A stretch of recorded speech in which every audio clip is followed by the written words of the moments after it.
following everybody is a tough thing, but I just want to say that I didn't have an exciting life. I grew up in a town of roughly 2,000 people in Iowa, and we were just a normal family.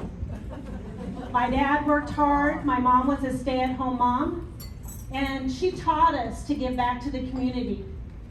She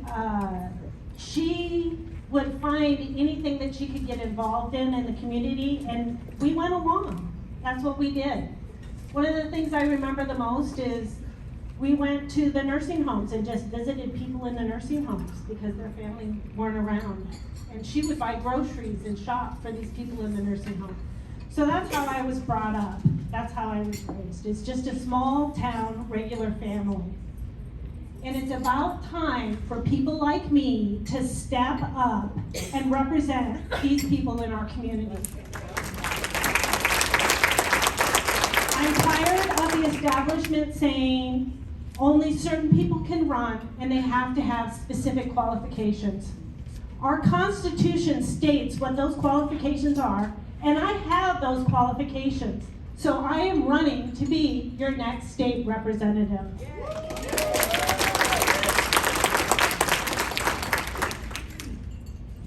I started working when I was 8 years old, mowing lawns, delivering newspapers, and shoveling snow. When I was 15, I started what I considered a real job. I worked for somebody else. And at the age of 16, I worked in a restaurant. I was opening the restaurant, doing deposits, and making orders.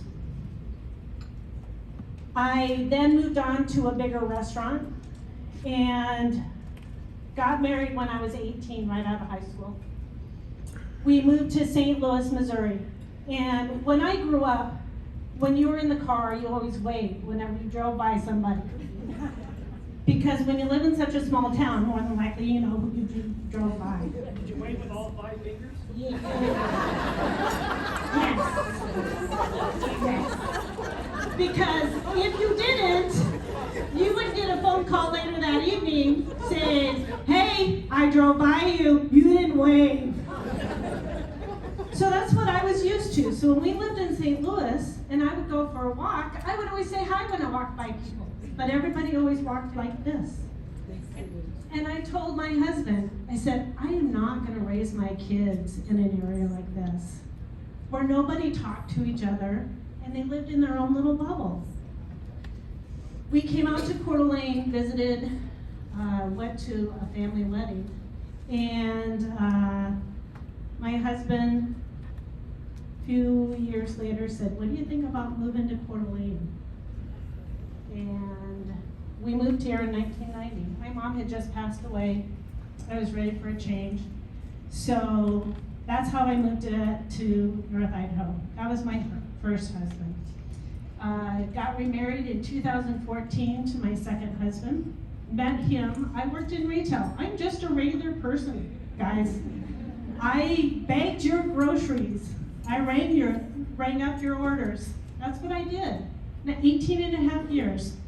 Went back to school in 2017, got my degree, accounting assistant degree. Husband and I in 2014, new husband, opened our shop. We have a small business on Sherman. A few of you might know it, Spartacus Coins and Bullion. And that's what we do now, is it's just him and I working our shop. Just regular folks trying to pay our bills and to make this community better. So the things that I want to do when I get down in Boise is I want to represent this community because I am part of this community. And I am most like the regular people.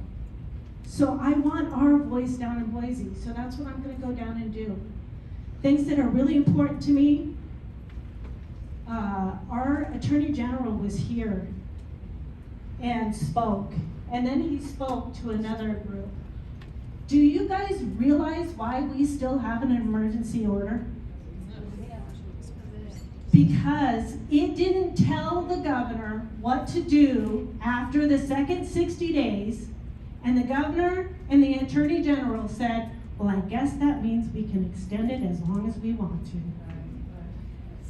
So we are going to fix that when we get down to Boise.